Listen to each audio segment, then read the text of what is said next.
iniciamos la segunda charla de Fiancor a través de Zoom. ¿Qué tal, Mariano? ¿Qué tal, Fede? ¿Cómo están? ¿Bien? Muy bien, acá estamos. Yo estoy tratando de ayudar a Daniel a que entre. Me parece muy bien. Ustedes se ponen que Federico López Castromil se haya puesto el saco para un evento como este. En la radio, en otro programa, el viernes en Instagram no estabas más tranquilo, mejor. Así que bueno, hoy va a ser una charla seria entonces. Es otro público. A mí, pero está bien. Mariano, ¿vos estás en tu oficina? Sí. Último día. Último día, porque ya mañana tenés que volver a tu casa. Exacto. Bueno, señores, para empezar un poquito la charla, bueno, agradecemos a los más de 350 personas que se inscribieron. Hoy, si les parece bien, iniciamos con algunas preguntitas, mientras vemos si el diputado se puede iniciar o entrar. El tema de que a partir de mañana ya es ley esto, ¿no? Federico, Mariano, mañana ya es ley, ya cualquier contrato que se firme a partir de mañana es por 3 años. Sí, correcto. Esto salió publicado hoy, con lo cual, según el artículo 23, creo que es, entra en vigencia el día siguiente de la publicación, con lo cual mañana todo lo que se celebre a partir de mañana rige la modificación del código, o sea, la nueva ley. ¿Y vos, Fede, qué pensás? ¿Mañana ya esto empieza?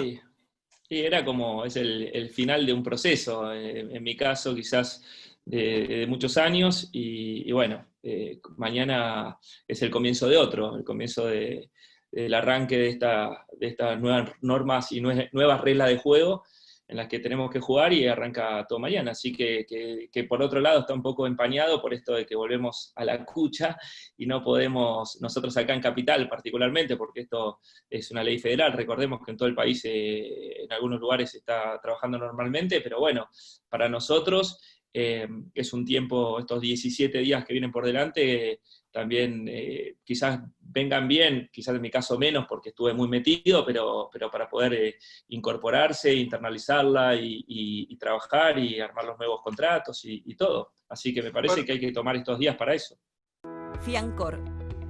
La fianza de los corredores inmobiliarios. Te financiamos la garantía y el depósito hasta en 18 cuotas.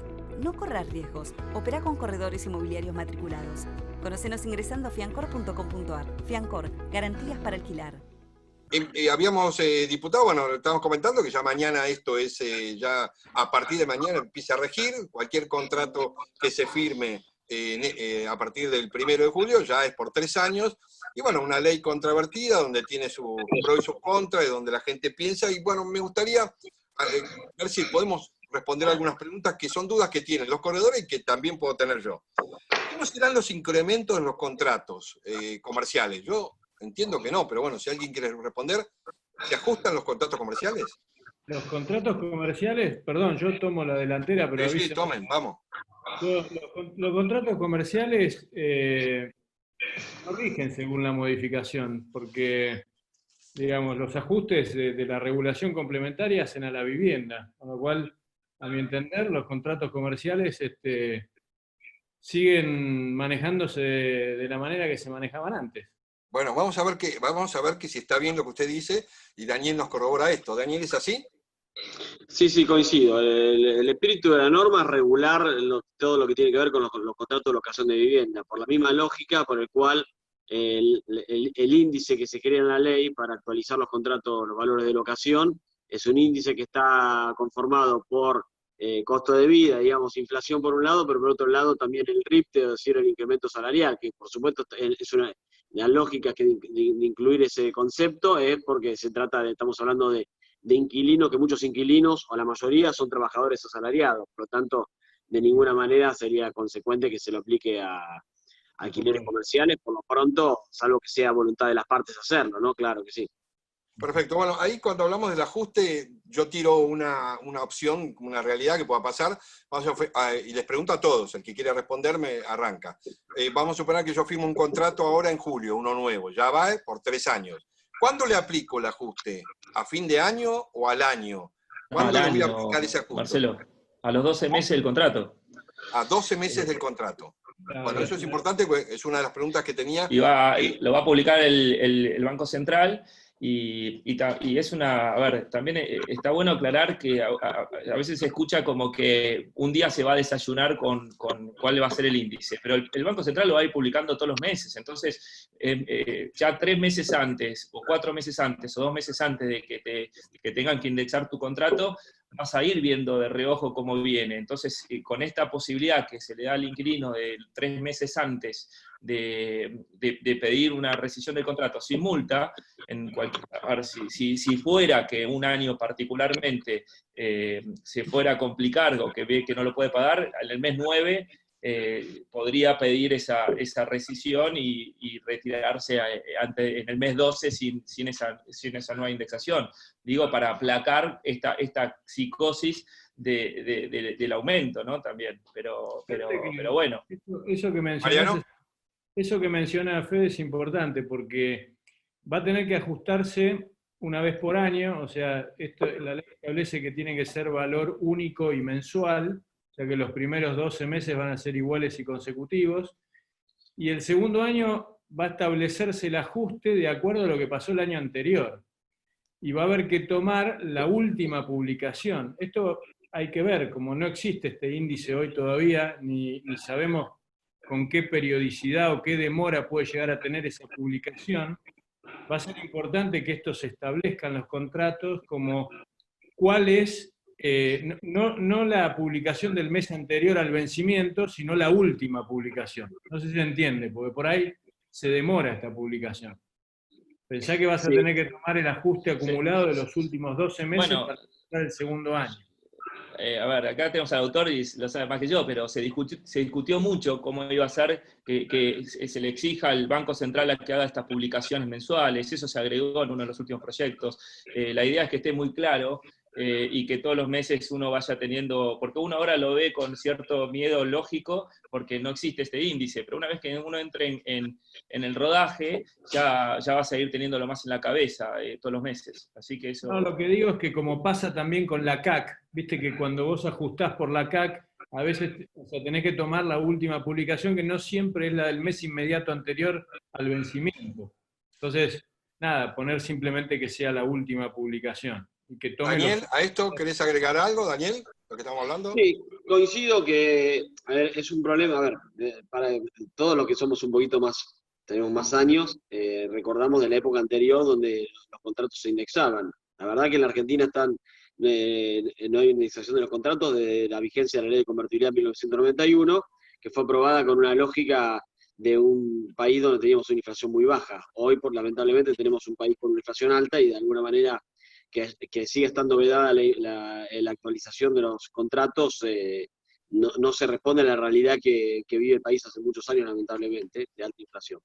En ese marco, en ese momento, me acuerdo en esa época, en la década del 80 sobre todo, se aplicaba el índice del mes anterior, como decía recién.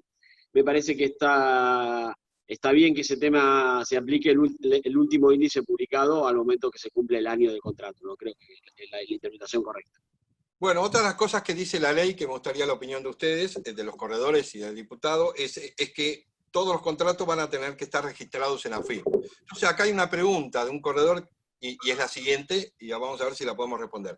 Si el contrato firmado por las partes tiene validez si no está registrado en la AFIP, o sea, una pregunta que, bueno, evidentemente no, calculo que... ¿Mariano? Obvio que sí. El contrato es válido, absolutamente. Desde el punto de vista jurídico es perfectamente válido. ¿Válido aunque no esté registrado en la FIP? No tiene nada que ver la cuestión impositiva con la jurídica. Desde el punto de vista jurídico, el contrato suscripto entre las partes, con las formalidades que corresponden, es perfectamente válido. Distinto es que ese contrato esté registrado o declarado ante la agencia gubernamental, llamada FIP, o no. Digamos, es un tema impositivo, ¿no? ¿Vos sos tiene abogado? Que ver con lo jurídico. ¿Vos sos abogado, Mariano? Sí. Bueno, vamos a hablar con otro abogado, que es Federico López Castromil. Sí, no hay mucho que agregar de lo que dijo Mariano. Es clarísimo. Tal cual.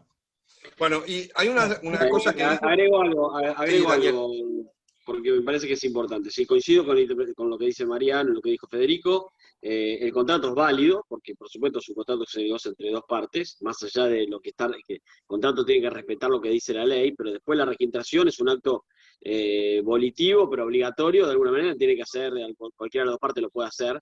Lo que busca, por supuesto, la ley es que todos los contratos estén registrados. Si después no está registrado, por supuesto, como cualquier incumplimiento de un tema impositivo, tendrá las consecuencias o no que corresponden de acuerdo a lo que intervenga la FIP o no. Lo que hace la ley, de alguna manera, es establecer que en caso que se judicialice un contrato por X motivo, el juez primero le va a informar a la FIP sobre la existencia de ese contrato para que la FIP tome conocimiento, porque si no, por supuesto, en muchos casos puede ser que la FIP no conozca si ese contrato existe si no está registrado, ¿no? Pero nada más que eso. Agrego lo que dice, una cosa, Marce, claramente nosotros respondimos si es válido o no, pero por supuesto que jamás avalaríamos ni avalaremos un contrato que no... A ver, nosotros tenemos que coincidir en que hay que formalizar los contratos y que está muy bien que así sea, más allá de que tenemos que impulsar y proponer y tratar de que se piense un poco en la desgravación impositiva para que no tengamos la mayor cantidad de impuestos del mundo. Eso desde ya, pero eso una cosa va por una vía y otra cosa es la formalización de los contratos, que nos parece perfecto.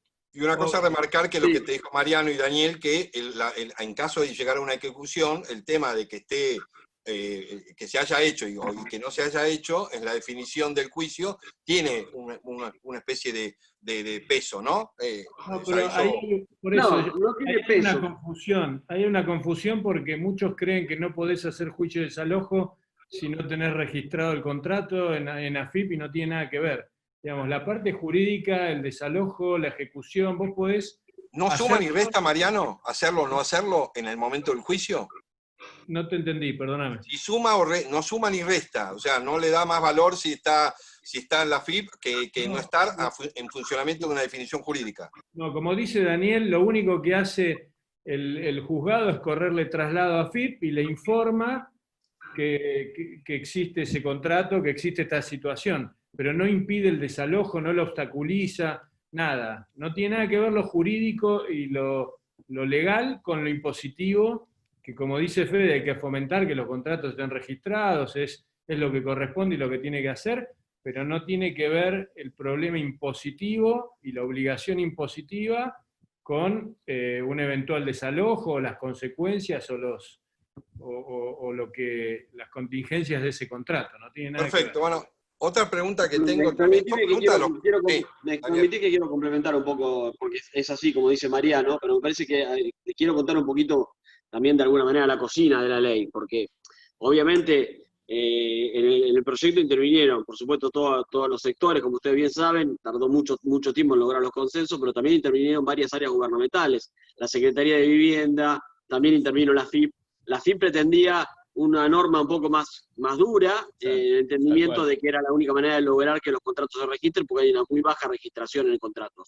Pero nosotros claramente nos paramos en el lugar de plantear de que el acceso a la justicia no se lo puede obstaculizar, que lo que sí la FIP tiene podrá tener la información por parte del juez de la existencia de ese contrato y pues ella actuará de acuerdo a sus competencias, pero de ninguna manera se podía limitar el derecho al acceso a la justicia que tiene cualquiera de las partes en un contrato de locación y cualquier ciudadano en general, ¿no? Así que por eso quedó claramente establecido que lo que hace el juez es informar, pero la no registración no implica obstaculizar la judicialización de cualquier contrato por cualquier tema, no solamente un desalojo, podría ser otro tema, ¿no? Por supuesto.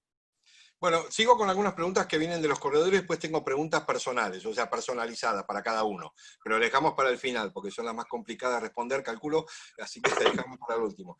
Tengo un caso de tomemos en cuenta que el corredor ante esto está preguntando cosas que desconoce y que le parece que hoy se podría llevar la respuesta. Un caso de, si un locador es argentino, pero reside en el exterior, ¿puede el corredor registrar el contrato en la FIP o necesita un poder por un escribano para poder hacerlo? ¿Alguien puede responder esta pregunta? Y tenemos muchos casos de gente que nos deja las propiedades que vive en otros países y que alquilamos nosotros. ¿Cómo es eso? Lo puede registrar cualquiera de las dos partes, lo puede registrar el inquilino, el locatario, no necesita registrarlo el propietario, así que no hace falta que el propietario tenga que dejar un poder o algo porque el locatario mismo lo puede registrar. Buenísimo. Además, supongo que la FIP lo tiene que reglamentar, digamos, lo tiene que instrumentar, pero supongo que se podrá hacer vía web, como se hace todo. que vos puedas registrar digitalmente entrando a la página. Pero además hoy ya pasa, porque los locatarios que quieren desgravar para deducirlo, lo pueden hacer también, así que eso no cambia. Bueno, tengo un corredor para complementar algo, quiero ver que en realidad la obligación de registrar no surge de esta ley, surge de antes, ya existe esa obligación por algo. En la última reforma que hicimos de la ley de impuesto a la ganancia, se incluyó la posibilidad de que el inquilino pudiera descargar, el inquilino que sufre descuento de ganancias de su salario, pueda descargar en ganancias lo que paga por alquiler.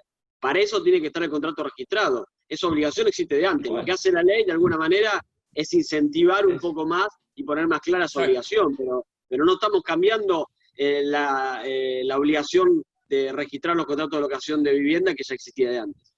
Ojalá que cause ese efecto y que se empiece a enderezar la cosa y hacerse un poquito más correcta.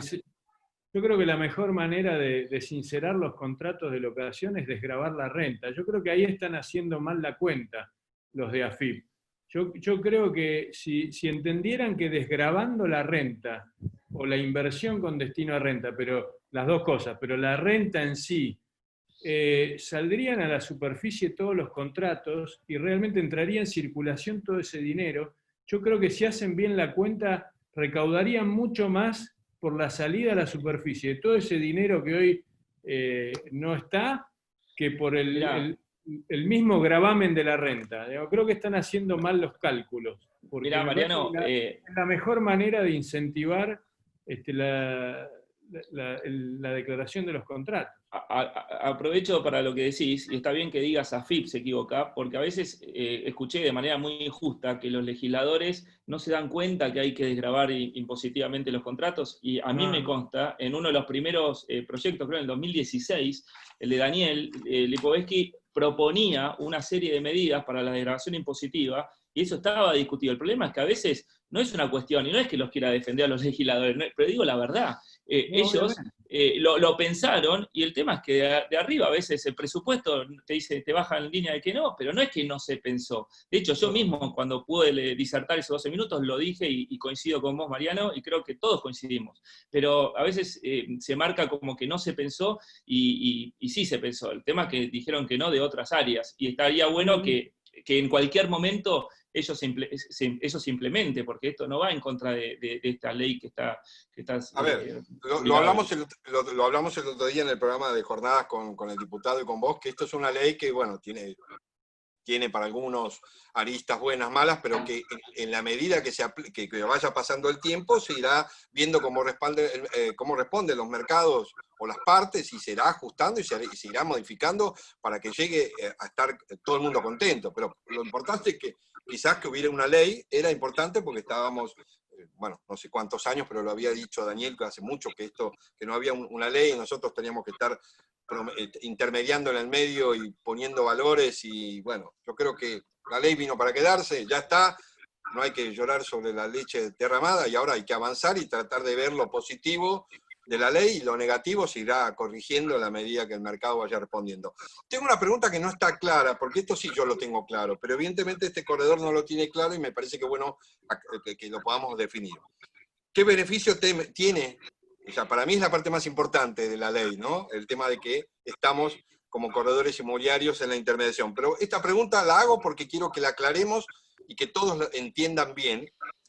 Y la pregunta es, ¿qué beneficio tiene que figuremos en la ley si, en definitiva, cualquiera podrá hacer un contrato sin un corredor? Eso no es así, ¿no? No, a ver, bueno, querés contarlo vos, Daniel. Pero sin intermediación, a ver, la pregunta, sabemos que, quiero aclarar la pregunta. La intermediación siempre va a tener que estar un corredor inmobiliario matriculado, claro, eso no hay discusión. Después, si uno quiere contratar un abogado para redactar su contrato, él tendrá que pagar a ese abogado, pero no puede ponerlo como intermediario entre dos partes. Cada uno podrá contratar al que quiera, al escribano, al contador, al perito, al que sea, pero eso ya será de pedido de parte y lo pagará esa parte, no como intermediario, que sucede hoy en infinidad de casos, que ponen a un encargado, un conserje, o una señora o secretaria, o un abogado, a que intermedie y le diga, resolveme este contrato y tratar de llegar a un acuerdo entre ambas partes. Eso es lo que deja claro en el Código Civil. Daniel, ¿querés agregar algo ahí? Sí, no, quiero agregar que más allá de todo, yo creo que yo lo dije en tu programa en su momento, que me parece que es un buen reconocimiento de las incumbencias profesionales de los corredores inmobiliarios y los martilleros, ¿no? No hay muchas profesiones que hoy tengan plasmada claramente su obligación de participar en el Código Civil y Comercial, en el Código Civil y Comercial.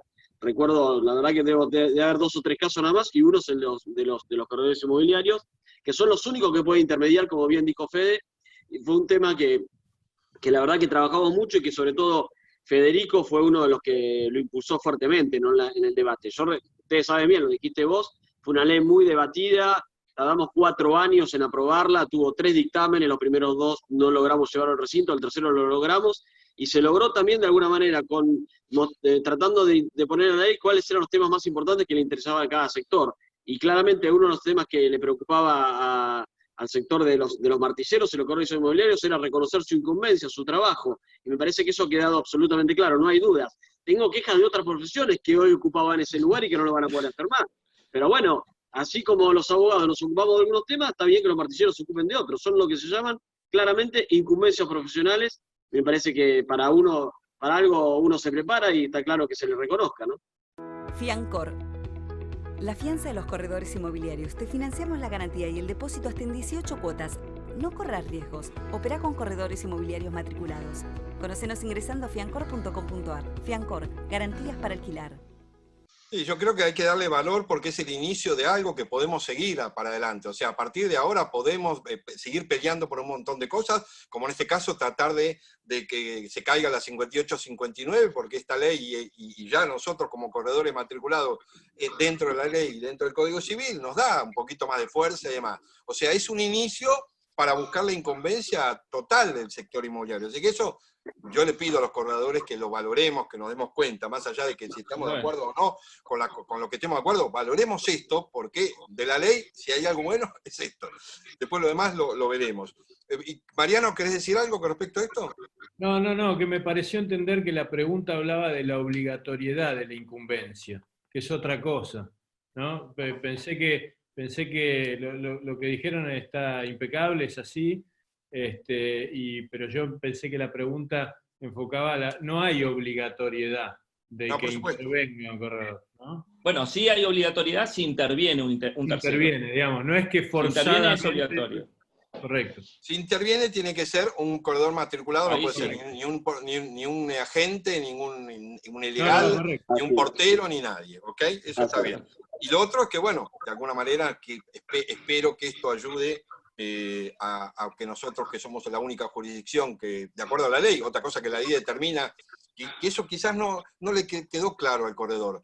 Todo lo que pasa en la Ciudad de Buenos Aires después explota en todo el país. Y si recuerdan, cuando explotó acá, quería ir a todas las provincias el tema de la 58-59. ¿Sí? Ya había ido a la provincia de Buenos Aires, ya querían entrar en el interior. Yo me acuerdo, todos los presidentes del colegio en un programa mío, peleando eso y con cierto temor y con dudas. Esta ley ya lo que dice, señores, cobran ambas partes. O sea, eso, los del interior tienen que estar muy contentos de que que le paramos la pelota de la 58-59 a hacer copia y pega en todo el interior y en la provincia de Buenos Aires.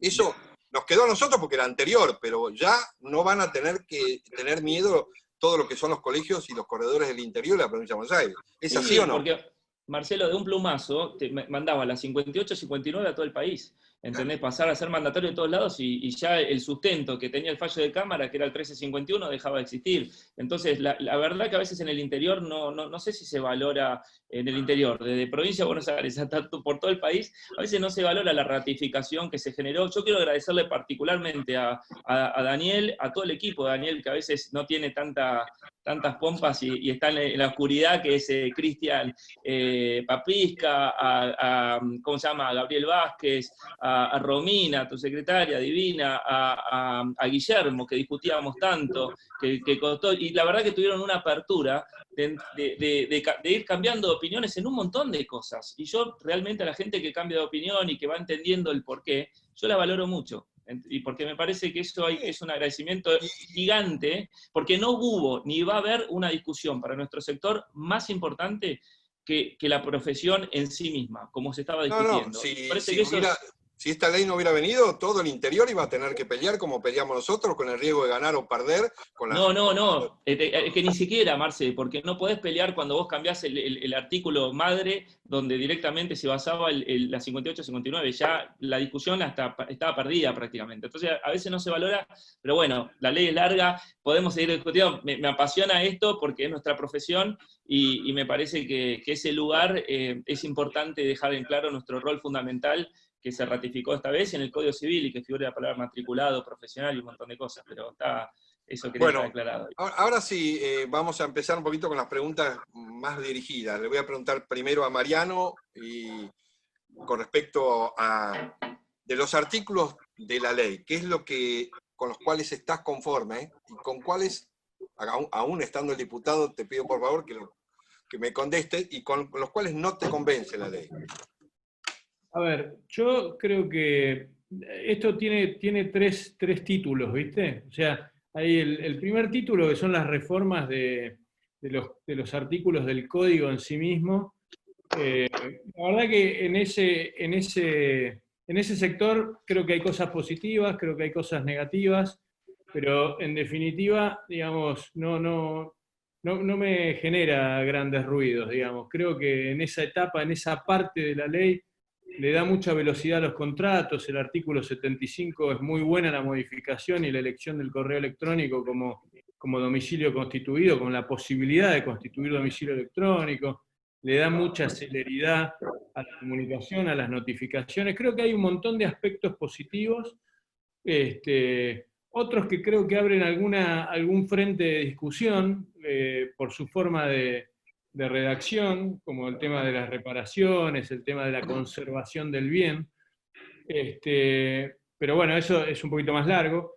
A mí lo que menos me gusta de la ley es la regulación complementaria. O sea, las regulaciones complementarias ya no me gusta ni el título. Las regulaciones no me gustan. Pero bueno, digamos, todo lo que es el tema de las garantías me parece un artículo que está muy bueno desde un aspecto porque sincera lo que ya se venía ejecutando, es como que pone un menú de opciones de garantías, que en la práctica venía funcionando así, pero bueno, es una manera de transparentarlo.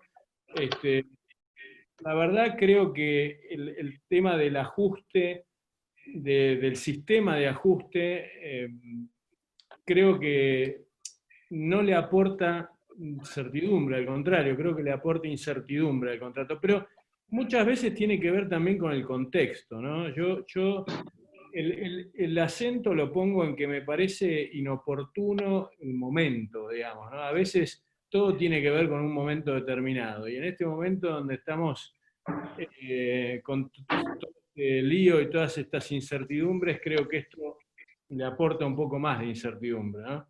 Okay. Yo creo que sujetar un contrato a las condiciones económicas del país y no a la voluntad de las partes o lo que ellos acuerden, me parece que es un error. Pero bueno, es el punto que a mí más me hace ruido. Con el resto, bueno, insisto, creo que tiene cosas muy positivas. Creo que se ayornó un poco lo que venía y tiene cosas interesantes.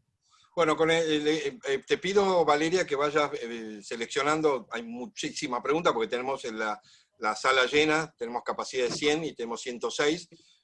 Nosotros siempre pensamos, bueno, siempre dijimos que se anotan 300 para poder mandarles el programa, pero los que entran siempre son los primeros. Acá ganan los que entran primero. Pero tenemos bastantes preguntas. Pero quiero acotar algo con respecto justo al tema de las garantías. Ahora te toca a vos, Fede, decir lo bueno y lo malo de la ley delante de Daniel, ¿eh? Bueno, pero antes de llegar a eso, quiero decir, con el tema de la garantía, sí, esta ley lo que hizo es poner bien las cosas, porque esto ya se estaba haciendo. Ahora las fianzas, las cauciones y todo ya está un poquito más legalizado. Yo soy CEO de una compañía y quiero aclarar esto, quiero aclarar una cosa. Discúlpeme, pero lo tengo que aclarar. El señor Federico López Castromil no tiene nada que ver con Fiancor. Es mi amigo. Yo lo invito a todos los programas, lo invito porque me cae bien y bueno, siempre ha estado. Pero el señor Fede López Castromil no tiene nada que ver con Fiancor. Con Fiancor somos otros corredores que ya van a estar en la página, quiénes son, si les interesa, porque se está corriendo. Entonces preguntan, y bueno, quiero aclararlo. Además, Federico López Castromil vende otra caución y trabaja con otra compañía, ni siquiera con la mía trabaja. Así que, eso, dejando aclarado eso, lo libero a Federico de todo lo que le están diciendo, que somos socios, no. El CEO de la compañía soy yo, él es un amigo y lo invito porque me gusta invitarlo. Gracias. Ahora sí, Fede, ¿te animás a decirle Dale, a Daniel dale. lo bueno y lo malo de la ley? ¿Puedo meter un bocadillo más? Un bocadillo No, más no. que de paso le doy el pie a Fede, porque ahí en la cláusula de garantías, que está, insisto, está muy bien porque es el menú de garantías que de hecho hoy se utiliza y está bueno que todo el mundo lo conozca. Lo que no me parece feliz es la redacción al pie de ese artículo que topea las garantías, ¿no? O sea, le pone un tope, como por ejemplo el título, cuando habla de título de propiedad, del aval bancario, de la fianza, no puede exigirle más de 5 veces el valor del alquiler.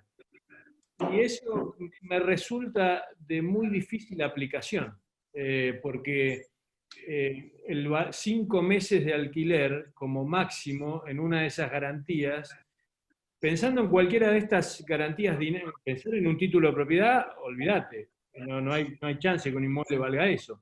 Pero pensar en una garantía, me cuesta ver cómo en la práctica esto va a funcionar teniendo 5 meses de garantía como asegurable. No sé si entiende el... ¿Se entiende? Mariano, igual si tenés algún A ver. problema con la garantía, sabés a quién llamar, ¿no? Sí, pero yo creo que el problema es que en vez de afianzar 1 año de pago de alquileres, va a tener que afianzar 5 meses máximo. No sé, ahora hay que afianzar 3 años, porque viene la nueva ley, las fianzas van a ser por 3 años. No, pero...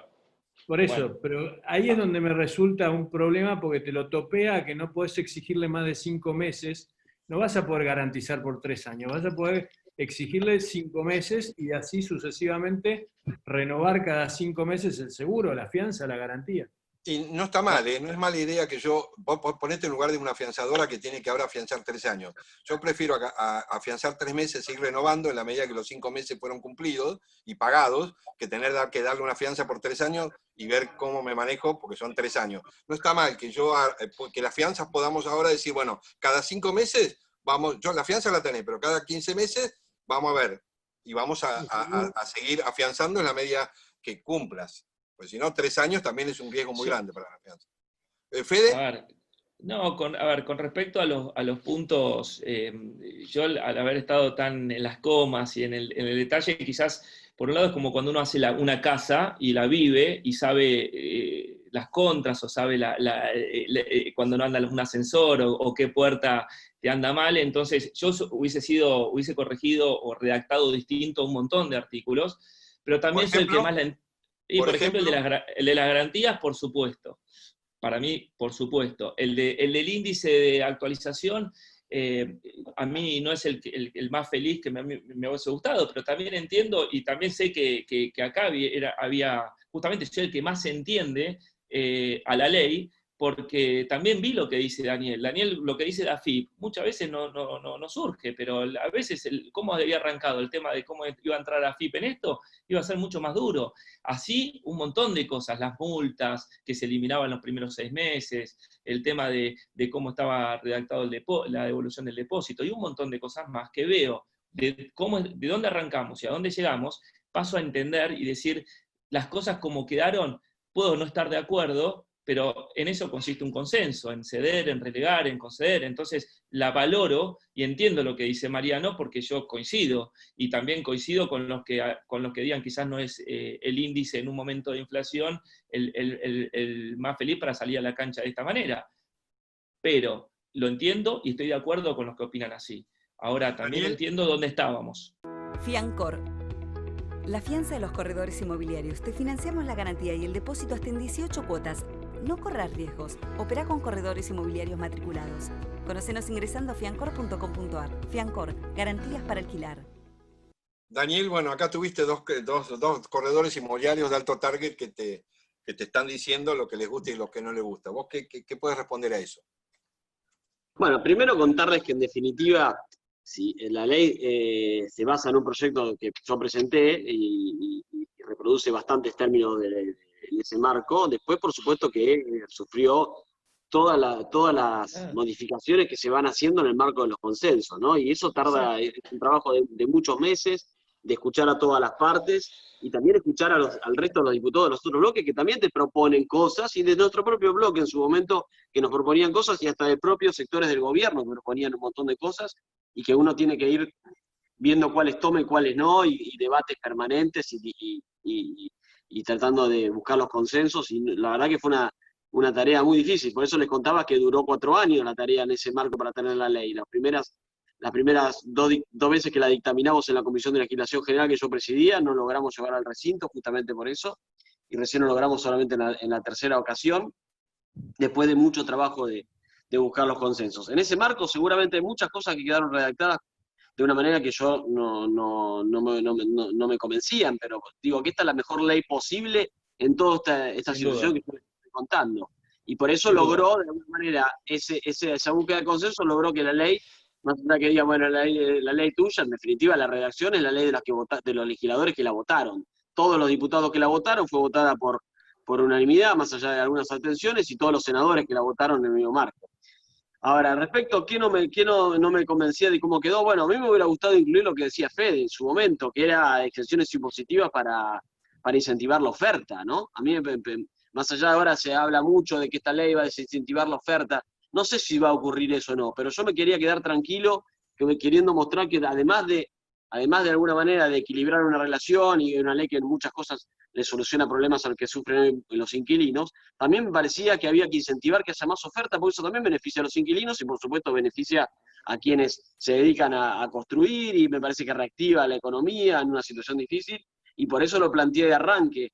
Lamentablemente, en el medio se coló una situación de la economía muy difícil y la crisis de que se originó en el 2018, y bueno, finalmente no logramos incluirla, que creo que hubiera sido mucho mejor de lo que con esa ley. Respecto a las garantías, yo soy de la idea de que no tiene que haber más garantías, la verdad que para eso, y hubiera tratado de avanzar más aún con todo lo que tiene que ver con el proceso de desalojo, entendiendo que igual es un tema que es más de legislación provincial que nacional, y por eso en las competencias que nos permite la legislación nacional lo que incluimos fue una norma que establece que los procesos de desalojo deben hacerse por la norma más expedita provincial que tenga cada provincia. Algo que también se escapa, pero que creo que zanja una discusión que en algunas provincias se da, donde le quieren aplicar al proceso de desalojo el trámite ordinario, que implica plazos mucho más extensos. Entonces me parece que ahí también uno apuntaba a algo mejor, pero por supuesto se dio en este contexto. Daniel, o sea que si vos hubieras logrado eso, me quedaba sin trabajo. Bueno, la verdad que uno busca en realidad es cierto, pero bueno, no, de todas maneras uno busca a ver, Daniel, te quiero preguntar algo. Vos tuviste presiones de todos lados, porque bueno, eso, la presión que te habrán ejercido los 4 años. Ahora, la pregunta es esta, porque acá están los inquilinos, los corredores y los propietarios. ¿Hubo presión por parte de algún sector de propietario, de alguna cámara, de alguna que te haya presionado, como presionó los colegios, las cámaras o los inquilinos? No, a ver, sobre todo acá los sectores que más se movieron fueron dos. Los inquilinos por un lado, que a mí me faltaba agregar algo, el tema de la redacción del artículo de actualización, más allá del componente, que yo fui uno de los que propuse que se incluya el RIPTE o el tema de los salarios de los trabajadores, igual los representantes de los inquilinos fueron los que más, de alguna manera, estaban interesados sí o sí en una redacción similar a la que terminó plasmada en la ley. Y después, por supuesto, los representantes de las inmobiliarias, de los martilleros, de los corredores inmobiliarios, que lo hemos comentado en alguna otra reunión, que a mí me sorprendió mucho la atomización del sector en la representación, ¿no? Porque los inquilinos, había 2 o 3 agrupaciones, más allá de la federación de los inquilinos que venían de diferentes provincias, pero acá de los martilleros tuve reuniones, calculo, con 10 más o menos, que representaban. Había asociaciones, había federaciones, había colegios, estaban los colegios de la provincia, los colegios de la capital, CUSICBA, bueno, la verdad que montones. Y también esos ejercieron la presión desde el punto de vista de lo que ellos consideraban que había que incluir en la ley, que ¿Vos ahí no pensaste que faltaba, por lo menos, no digo la presión, pero la aparición de alguna representación por parte de los propietarios? ¿O cómo lo viste Mira, eso? sí, por supuesto, siempre va a faltar, pero nosotros tuvimos contacto igual con muchos propietarios, conversamos sobre eso, pero más allá de eso, mira, lo que ocurre en el Congreso Nacional con cada una de las leyes es que, y más en esta ley tuvo de alguna manera un montón de reuniones de comisión y reuniones que se llaman informativas, donde uno las convoca y cualquier organización puede presentarse a dar su opinión. Y nosotros fuimos abiertos a que participe cualquiera, y además fue una ley que era público que se estaba debatiendo en el Congreso. Por lo tanto, cualquier organización de propietarios que hubiera querido participar y no participó fue porque no le interesó, no porque no se le hubiera prohibido participar. Vos sabés que hay una Cámara de Propietarios, que existe una Cámara de Propietarios, ¿no? Sí, Bueno, sí, la conozco.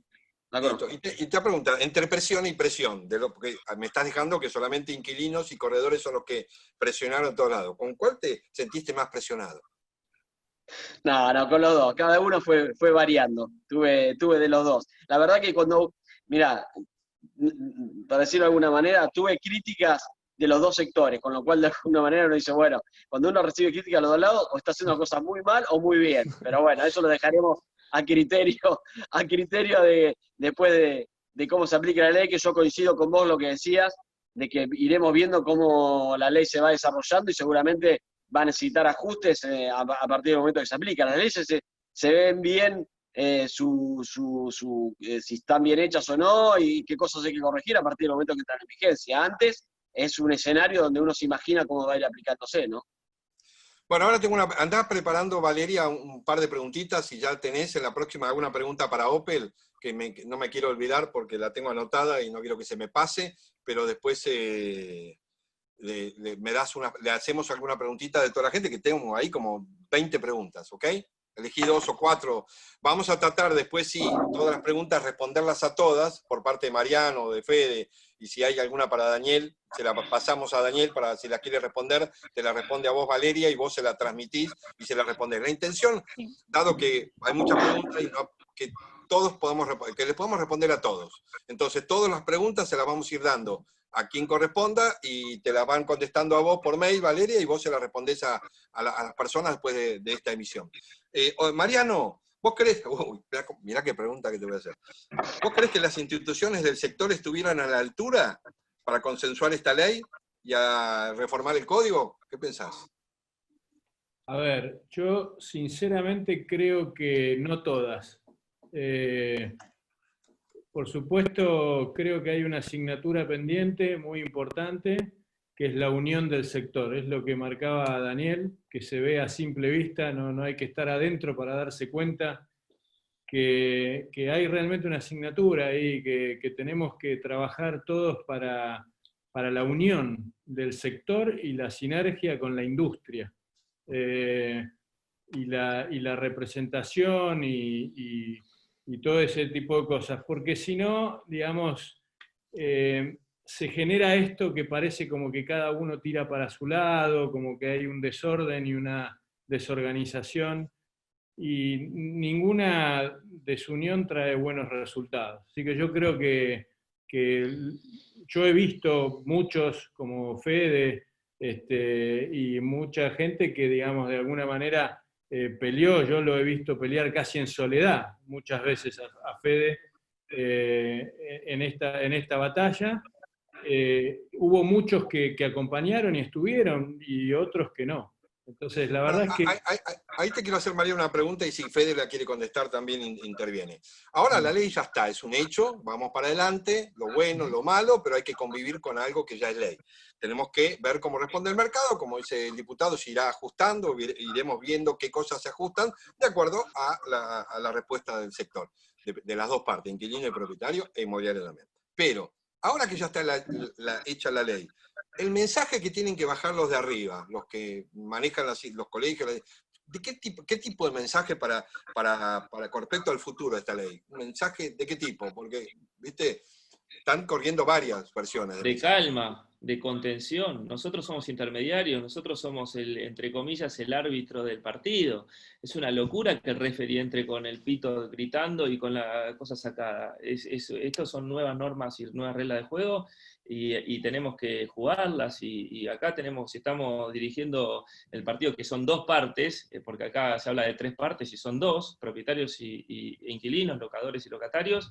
Nosotros venimos a ser ese mediador y ese intermediario que es ratificado en el código. Entonces, nosotros tenemos que ir y dar calma y contención. Ese es nuestro trabajo. Si vamos a salir corriendo, pongamos un tractor y vendamos Marroc. Es decir, tenemos que nosotros marcar esa contención, que es lo que buscan cuando nos vienen y es lo que estudiamos y es lo que hicimos toda la vida. Perdón, Mariano, me interrumpí, pero... No, estoy totalmente de acuerdo. Yo creo que ahora, digamos, justamente cuando pasan estas cosas y estas modificaciones, se genera un doble desafío de parte nuestra, ¿no? La capacitación, el asesoramiento, el estar más cerca de las operaciones.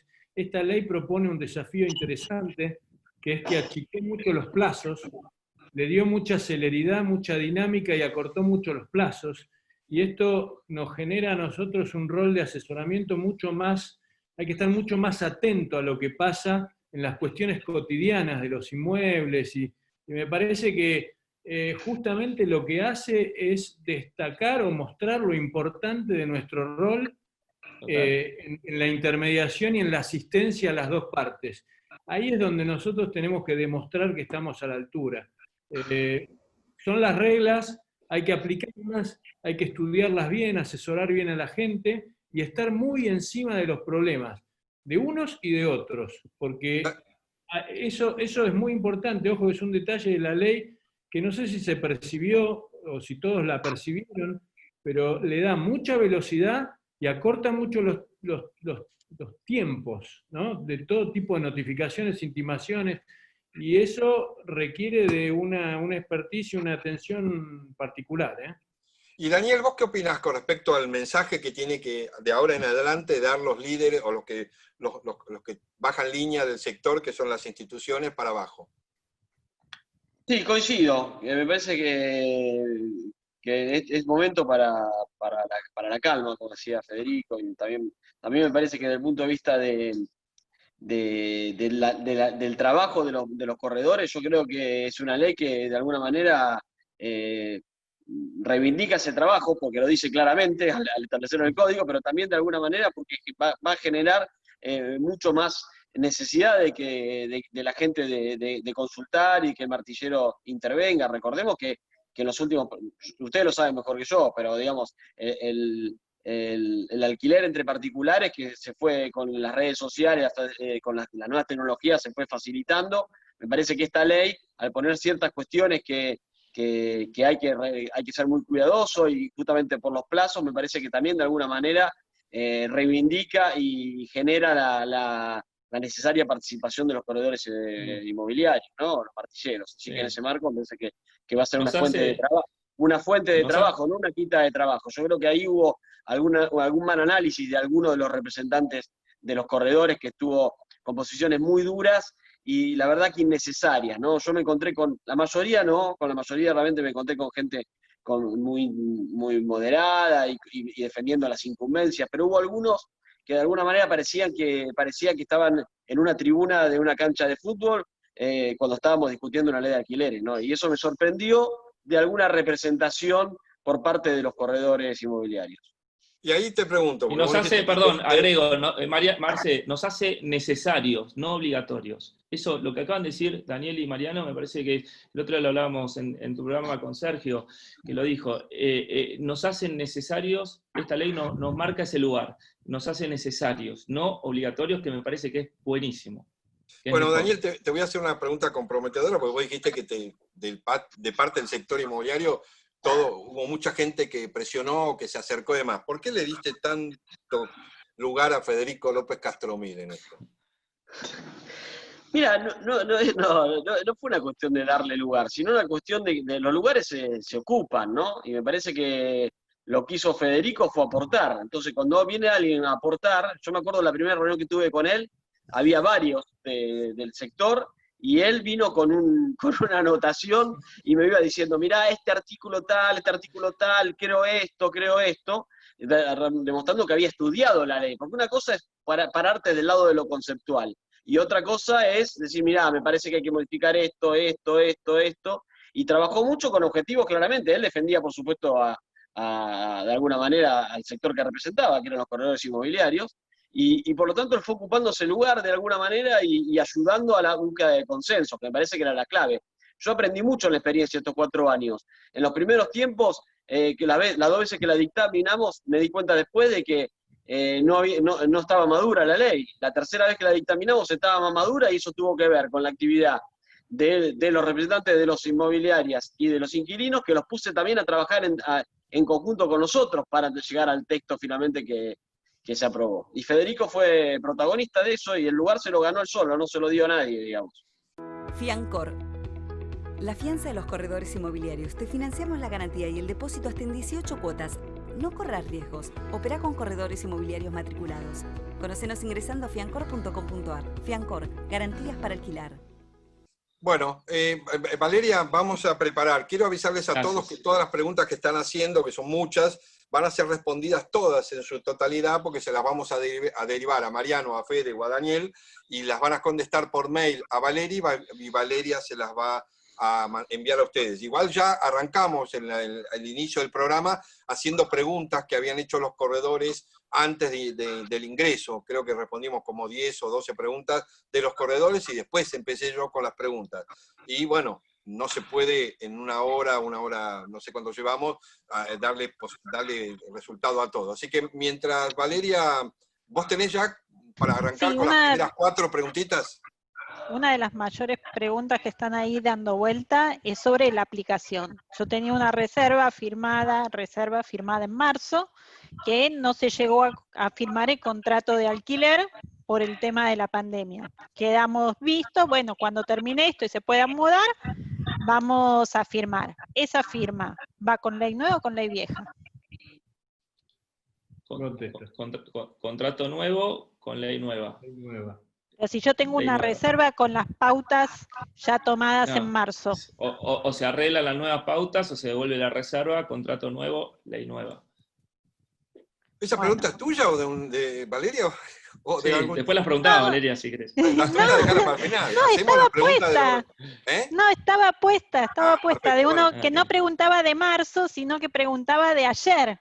Perfecto. Que tenía para entrar en vigencia mañana, para firmar mañana, 1 de julio, que entraba con ley nueva. Todavía tiene tiempo, 2359 es ley vieja. Lo lógico es que la reserva se reformule, porque debe estar hecha en términos que ya no corren. O sea, debe reformular la reserva para ver si el propietario está de acuerdo, y en base a ese nuevo acuerdo firmar el nuevo contrato. O sea, en síntesis, todos los contratos que se hagan a partir de mañana, por más que se hayan hablado de 2 años o lo que fuera, a partir de mañana se tiene que hacer por 3 años, si no, no es legal. ¿Está bien? Exacto. Bueno, vamos a otra pregunta, Valeria. Quiero agregar algo, que vi por ahí una pregunta recién que apareció en el chat, que respecto al tema ¿vos de que ves las preguntas, Daniel? No, pero una cosa con respecto que lo vi en las redes sociales y me parece que está bueno aclararlo, porque la ley hay un capítulo que habla del alquiler social. Y lo que la ley realmente crea es un programa de alquiler social que lo desarrolla el Estado, que es en realidad ayudar a las personas de bajos recursos a que puedan alquilar. No tiene otro objetivo, no hay que el Estado se va a hacer cargo de las propiedades, no, solamente es tratar de ver cómo en situaciones de los barrios populares, donde también se alquila, poder ayudar a través de, por ejemplo, que el Estado pueda tener un programa de garantías públicas para esas propiedades de los barrios populares, donde muchas veces la gente no accede ni siquiera a una inmobiliaria, ¿no? Bueno, eso es lo que busca el programa. No hay ningún tipo de intervención estatal en ese marco, sino crear un programa de ayuda social, como hay un montón de programas del Estado para otras cuestiones, ¿no? Daniel, me gustó eso, que voy a hacer una pregunta y que la responda, me encantó. Así que fíjate si ves otra que te altere un poquito, porque debe haber algunas a favor y otras en contra, pero agarrá la que vos quieres responderla, dale, me encanta eso, porque eso habla bien como que te animás a responder todas las preguntas, y yo no tengo que andar seleccionándola, ni me digan a mí que te la estoy seleccionando. Agarrá y responde la buena y la mala. ¿Tenemos alguna otra pregunta, Valeria? Con el tema de los honorarios, que es un tema, el 1351 dice que se le puede cobrar a las 2 partes, pero abajo hay una partecita que dice que lo regula cada jurisdicción. Hoy el 58-59 ya está incluido en la ley de corredores de capital. Valeria, ¿eso es una pregunta o es una acotación tuya? No, la preguntaron acá, aparte yo tengo chat con toda esta gente que me pregunta antes. cuando en Capital se le puede empezar a cobrar a los dos. Y si ese monto va a estar regulado en el 4,15 o va a ser libre, o va a ser libre. ¿Qué responde? Yo, si quieren, esto es una ley federal, es decir, esto no está pensada para la Ciudad de Buenos Aires. Entonces, acá lo que te dice son las bases. Acá se le vas a ser intermediario, le vas a cobrar a cada uno de tus clientes, y después, ¿cuánto, qué monto lo va a fijar cada jurisdicción? Por supuesto que acá la ley 58-59 deja a ver, habrá que hacer todos los procedimientos judiciales correspondientes, que eso lo hará el colegio, pero esto es una ley posterior y superior, donde te están diciendo que sos intermediario y que debes cobrarle a ambas partes. Y acá te están, el fallo de Cámara fue muy claro, basándose en este 1351 que ahora se ratifica. Pero, bueno, acá dice no hace falta esperar. El mensaje del colegio fue que hay que esperar, y yo voy a seguir con ese mensaje del colegio, no soy quien para decir si hay o no hubiera que esperar a que se expida al Tribunal Superior. Yo voy a seguir los lineamientos que dice el colegio, mi colegio, y voy a seguir ese lineamiento, pero creo que ya deja de, y es un secreto a voces, y es algo lógico, y hay que irse, realmente me doy vuelta, si no se falla de una manera lógica como debería ser en base al 1351 actual. Pero bueno, eso se lo dejamos al Tribunal Superior. Estoy de acuerdo con Fede que corresponde esperar a que se expida el Tribunal Superior en base a esa ley que consideramos todos inconstitucional, y que, digamos, si bien la Cámara nos dio la razón, esperamos que el Tribunal Superior se expida y en base a eso poder funcionar con nuestra propia, digamos, de acuerdo a nuestra propia ley dentro de nuestra propia jurisdicción, ¿no es cierto? Pero sí, coincido que hay que esperar que se expida el tribunal. Hay una pregunta ahí que estoy leyendo, porque empecé a leer la pregunta. ¿Qué ocurre si mañana, por un error o omisión o lo que fuera, un inmobiliario mañana o pasado se firma un contrato con la ley anterior, o sea, de 2 años? ¿Qué puede pasar con ese contrato? Depende de lo que firme. Pero digamos... El contrato, se equivocó, se durmió, y no escuchó, no vio la televisión, esta semana firmó un contrato de 2 años. ¿Qué pasa con este contrato? Lo mismo que celebrado por 3. Lo mismo que si firma... Lo mismo que si ahora se firma un contrato con un plazo menor y como si fuera con destino habitacional. Es lo mismo. No es legal.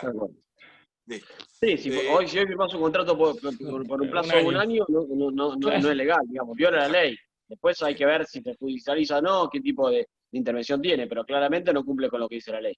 Igual puede, por el error, eliminar ese contrato, volver a firmar otro, citar a las partes y hacer la cosa como corresponde. El índice del Banco Central... Ojo que en cuanto al plazo, puntualmente, la ley lo entiende celebrado por 3 años. Punto. Sí. Plazo mínimo legal. Okay. Si vos lo haces por 1 año, la ley entiende que lo hiciste por 3. Punto. Exacto. Sí, salvo que estés dentro del marco del artículo 1199, que serían las únicas excepciones. Si no, es plazo de 3 años. Y hay que declararlo. Otra pregunta es que ¿cómo va el índice del Banco Central? ¿Irá llevando la acumulación de los distintos meses? Ahí no ¿qué piensas? Bueno, ahí Daniel, eso fue, cada artículo llevó su discusión, por eso yo valoro mucho el trabajo que hicieron, que podría ser corredor inmobiliario perfectamente, es un máster en intermediación.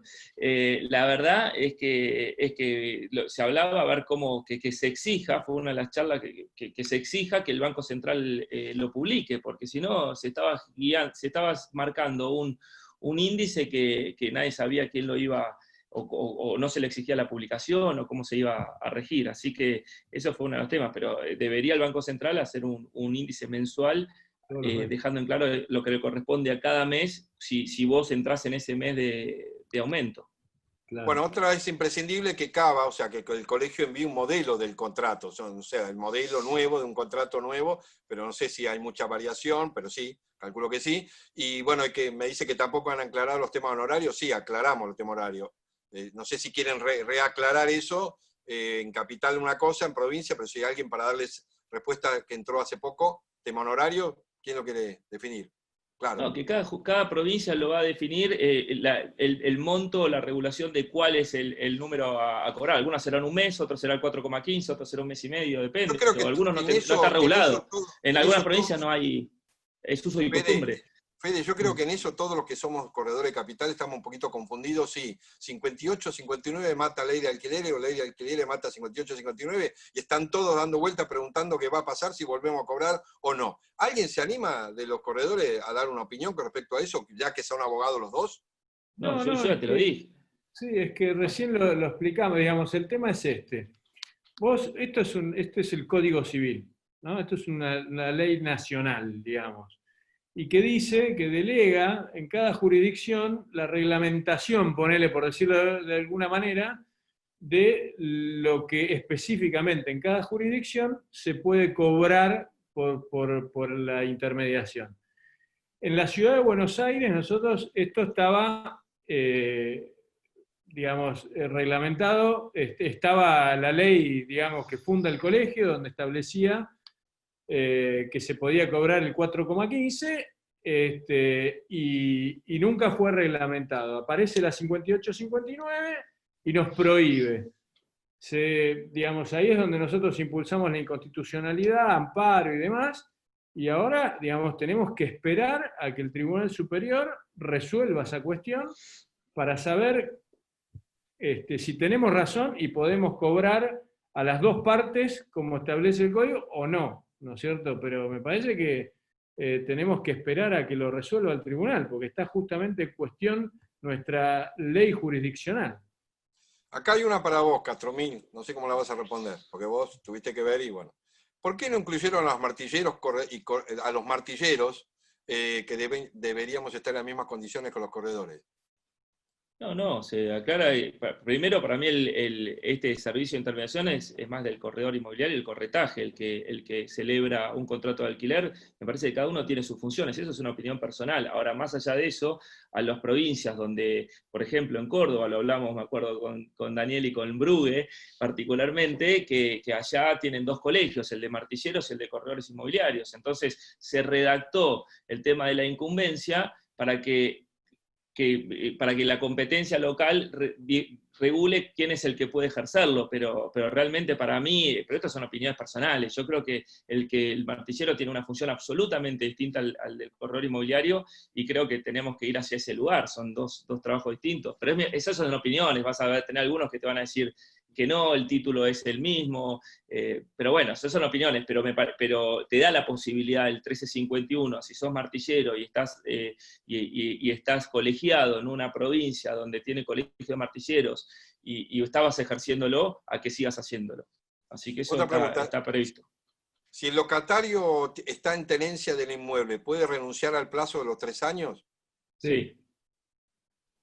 Perfecto. ¿Cómo se cobra la comisión ahora en un contrato de 3 años? Bueno, honorario, no comisión. Pero es lo que hablábamos recién, depende, hay usos y costumbres, depende de la provincia. Mariano está más en Cusicua, yo como me sale la Cámara que federal y la ley. Acá te está preguntando qué es la sumatoria de todos los meses sobre el 4.15, es el formato. O sea, ¿cómo la cobrás? Porque ajuste no lo vas a poner, antes cobrábamos sobre el total de la sumatoria de todo. Bueno, todo ahora sobre el primer mes. Sobre el primer mes. 36. Sobre el primer mes. Por 36. Claro. También lo estás cobrando el primer mes, por 36 meses, ¿no? ¿Vos tenés algo? Daniel, ¿viste alguna que te guste responder? Porque no, viene bien, no, en las preguntas. Viste que acá hay opiniones y preguntas. Hay veces que opinan y hablan de vos, o hablan de Fede, o hablan de Mariano. Eso yo gracias a Dios que lo ves, perfecto. Pero sí, ¿ves alguna que vos te quieras sumar y responder? A mí me parece que, a ver, estoy viendo ahí el debate sobre el tema de martilleros y corredores inmobiliarios, la diferenciación que surge solamente en Córdoba, precisamente, donde hay 2 colegios y en otros lados, pero lo de Córdoba lo tratamos, como recordaba Fede, fue unos temas que lo consideramos en el momento de debatir. Sí, obvio. La realidad por es eso... que yo creo que es un tema que tiene que resolverse en cada jurisdicción provincial, porque el tema del ejercicio de la profesión es una competencia provincial. El espíritu es reconocer la tarea del corredor inmobiliario. Si esa tarea del corredor inmobiliario también la hace el martillero, porque en la provincia se considera que la puede hacer el martillero también, bueno, es un tema que deben resolver cada provincia. Exacto. Y me parece que yo lo que le recomendaría tanto a los martilleros como a los corredores inmobiliarios es que trabajen con sus colegios, con sus representaciones en cada provincia, para resolverlo en ese marco, digamos, ¿no? Porque hay provincias que no existen los colegios, entonces, Claro. y hay usos y costumbres. Hay provincias que están 2 colegios, como el de Córdoba, que tienen los 2 colegios, y hay otras provincias que tienen uno solo, hay otros que son de corredores y otros que son de corredores y martilleros. Entonces, como esto era un código civil y es para todo el país, se buscó esta redacción, pero estas son, después el resto son opiniones, ¿no? Pero el código civil se ampara a ambas profesiones. ¿No es razonable que lo delegue en cada jurisdicción para que cada uno lo regule localmente? Exactamente. Exacto. Exactamente. Y una cosa que quería agregar, para recordar por toda la historia de la ley, porque a veces no se entiende mucho. En su momento hubo un proyecto que vino del Senado, que planteaba prácticamente, en mi opinión, ¿no? La desregulación prácticamente de la actividad del corredor inmobiliario en todo lo que tuviera que ver con los contratos de locación, porque establecía que cualquier tercero podía intervenir en un contrato de locación de vivienda. Es cualquiera, cierto, cualquiera. eso es cierto. A veces uno se olvida de esa etapa, pero en realidad ese proyecto tuvo media sanción del Senado y preveía eso. Por lo tanto, a partir de ahí, yo mañana, cualquiera, como decía Fede, un portero, pero cualquier persona podía intervenir en un contrato de locaciones de vivienda. De ahí a lo que hay hoy, que es todo lo contrario, que solamente puede intervenir un corredor inmobiliario, hay un paso enorme que quizá no se valorice en el marco de una ley, pero creo que es muy grande para todo lo que tiene que ver con la profesión de los corredores, ¿no? Sí, les digo, muchachos, que yo estaba leyendo preguntas y respuestas, que hay como 30, pero el chat, porque aparte está el chat está sumamente intenso. Evidentemente esto va a dar revuelo, y esto, bueno, pero yo algo voy a sacar del chat, algo que sea un poquito más picante. Bueno, a ver, para hacer un poquito más divertido, ya que, ¿viste? La registración en AFIP, la hacemos con la declaración jurada en ARBA, pero en AFIP, o sea, medio que está la gente confundida. Alguien, para registrarse, ¿registra en AFIP o en ARBA? ¿Cómo es esto? En AFIP. En Esto AFIP. es AFIP. ARBA. ¿Con el sellado hacemos una declaración jurada en ARBA? Debe ser de provincia más, ¿no? A ver, lo contesto yo que soy de provincia. Listo, bien. El contrato de vivienda, nosotros como corredores somos solidarios en el pago del sellado de ARBA. Yo entro con mi cuita ARBA, declaro el contrato, locatario, locador, con número de quit, el valor del contrato, sale un papelito, lo pagan. Ese es el sellado que se hace en ARBA, que no tiene nada que ver con lo que sea registración de AFIP. Eso se paga una sola vez y es el sellado del contrato. Gracias, Nada doctora. más. Después una pregunta dice, ¿cuál es la responsabilidad impositiva nuestra, de los corredores, ante una firma de contrato? ¿Tenemos responsabilidad sobre eso? Responsabilidad, perdón, no escuché. ¿Cuál es la responsabilidad impositiva del corredor ante una firma de un contrato? ¿O responsabilidades que nosotros tenemos en función de que... No, ninguna, porque las partes son, acá están locatario y locador, nosotros no tenemos ninguna responsabilidad ante la firma. La responsabilidad impositiva es por nuestras cuentas, ¿no? Claro. Sería dar la factura por los honorarios que cobraste por el trabajo, claro. Eso está bien, corresponde. Daniel, para la próxima, ¿podés ver para el tema impuesto, ingreso bruto para nosotros? Lo vemos, con gusto. Escúchame, Daniel, una de las preguntas que yo tenía que no te hice, ¿qué pasó el día de la votación que realmente se votó, pero hubo ausencias? ¿Qué sentís de eso? ¿Cómo se portaron los senadores ahí? No, mira, yo creo que las ausencias del bloque de Juntos por el Cambio, ¿te referís?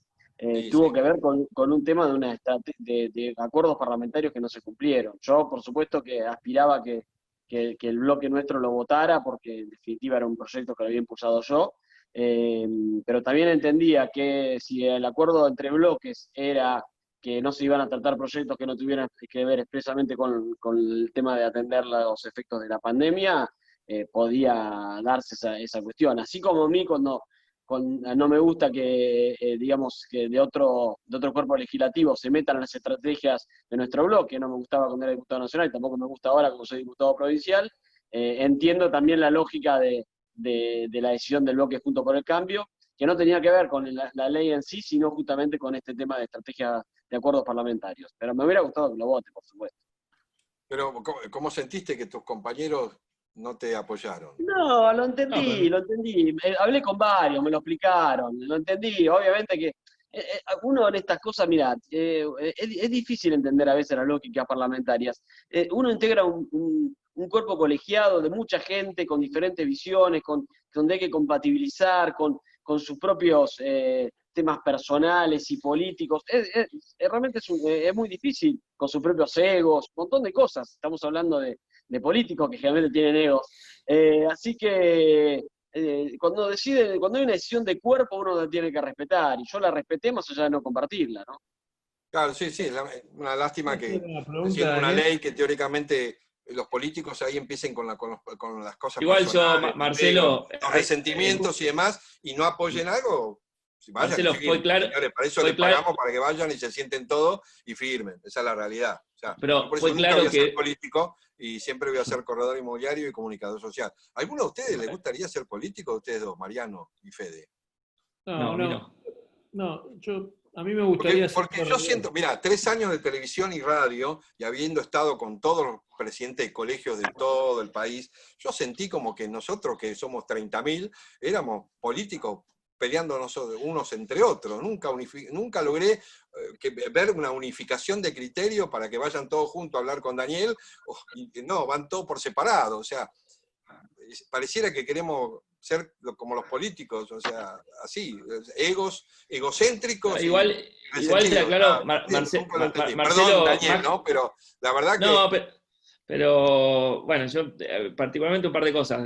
Con respecto a la parte del Senado, ya Juntos por el Cambio había aprobado, de hecho venía de manera con 0 votos negativos esto del dictamen, y después en diputados, y esto, si se hubiese tratado 15 días después, el voto hubiese sido igual, 0 negativos. El problema fue por una reglamentación, lo decía Daniel, porque yo, a ver, con esto yo también, sin ser político, en 4 años ya hablaba con todos, y la verdad que no era un tema en contra de la ley, era una cuestión de tocar en una sesión virtual un tema que no estaba relacionado con el COVID, y faltaban creo que 15 días y era un tema de discusión ahí que me dio lástima, porque me parece que la sociedad y el país hubiese tenido un mensaje distinto. Pero cuando vos entraste en esto, en la pelea por esto, ¿no sentiste que estabas haciendo un poquito de política, de lobby? ¿Qué es lo que sentías? Estabas haciendo algo por los corredores, porque yo lo que noto es esto, Fede, antes de que empezaras y te metieras a pulmón con todo esto, te querían todos.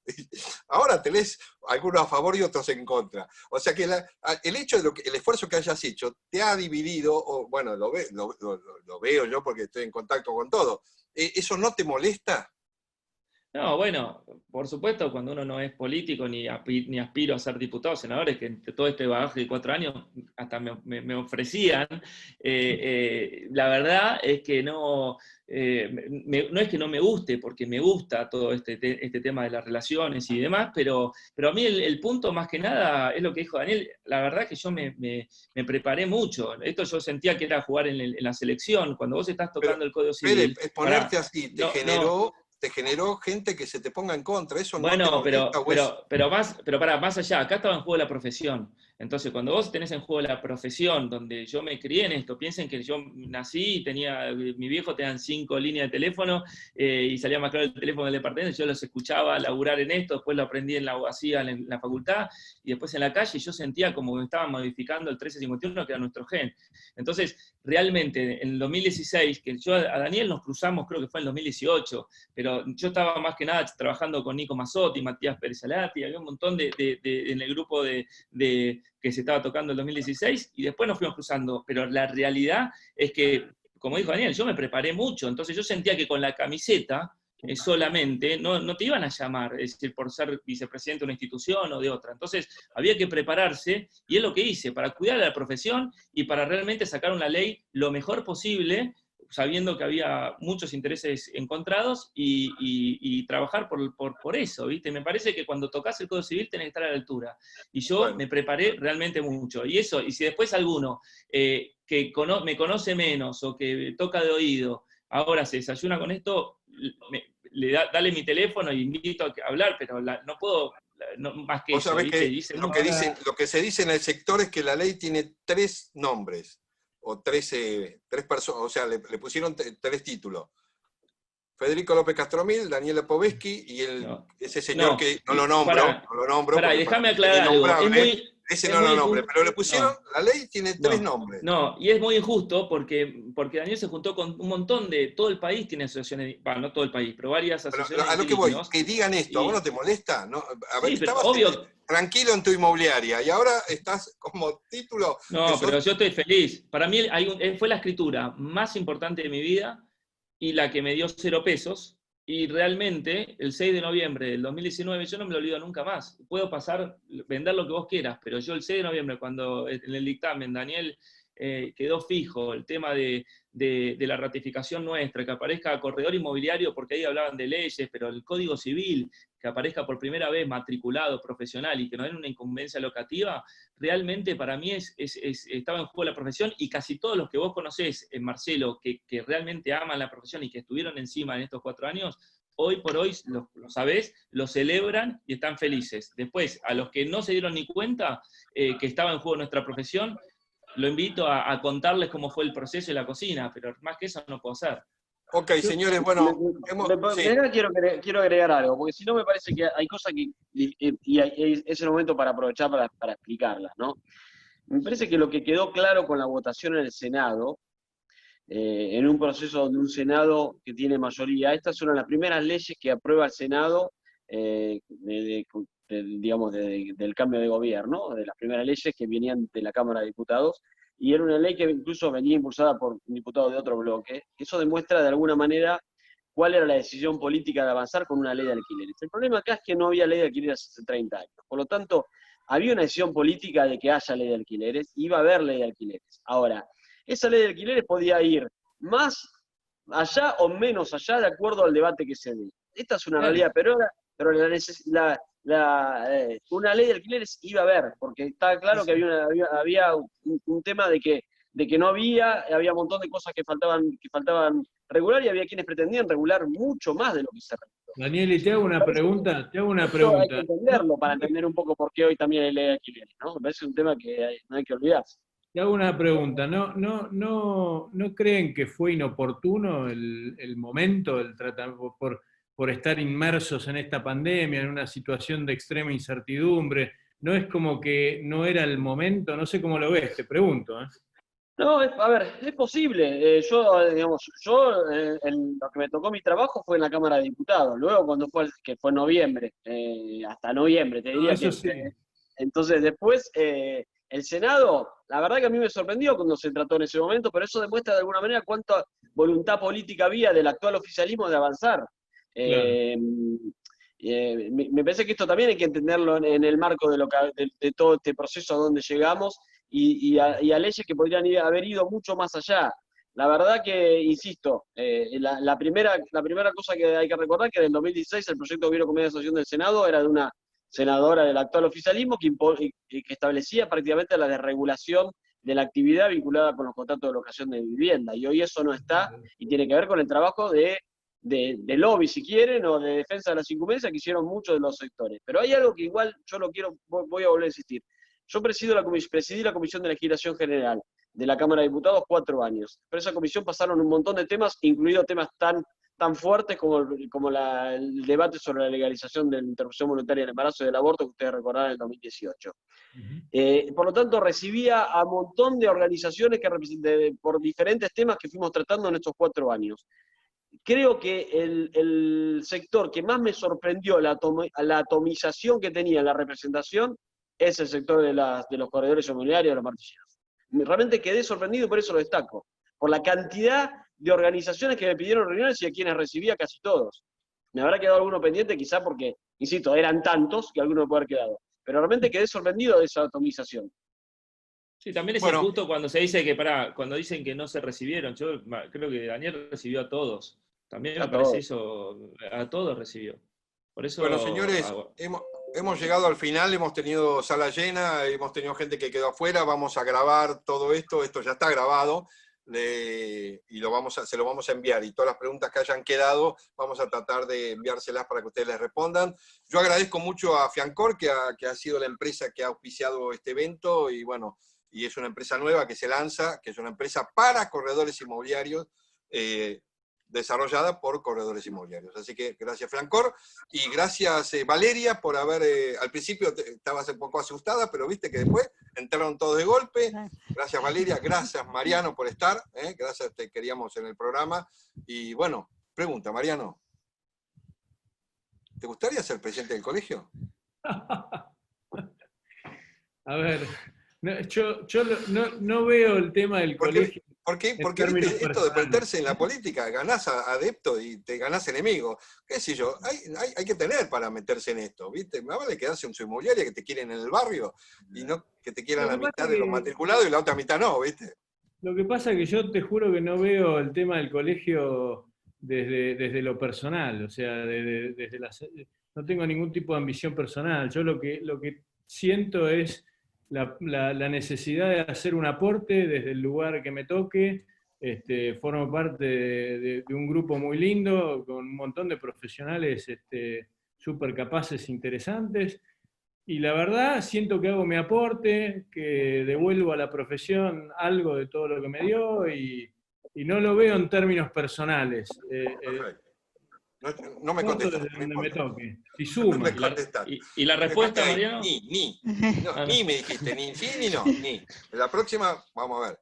Federico López Castormil, ¿quiere ser ¿cuál es el diputado? algún directivo del colegio? ¿Algún día?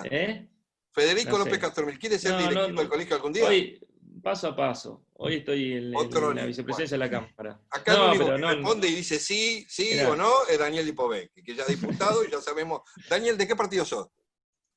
Del Juntos por el Cambio. Del PRO del Juntos por el Cambio. Hay una pregunta acá que me decía, la pregunta decía, pregúntenle a Lipovetsky de qué partido es. Así que te la hice. Pensaban que no me iba a animar, me animé y te la hice. Bueno, pero a veces cuando buscas el consenso pasan estas cosas. ¿Entendés? Cuando vos buscas tratar de entender y decir qué bueno lo que dice más allá de que no compartas un montón de cosas, suceden estas cosas. Y la verdad que en eso Daniel siempre, yo destaco mucho, porque desde adentro a veces uno de la tribuna grita y es fácil gritar, pero estar adentro es muy complicado. Y la verdad que sacar una ley así adelante, nada, te felicito, Daniel, por el trabajo que hiciste. Y a todo bueno, gracias a todos. Gracias Mariano Ope, gracias Federico López Castormil, gracias Daniel Lipovetsky.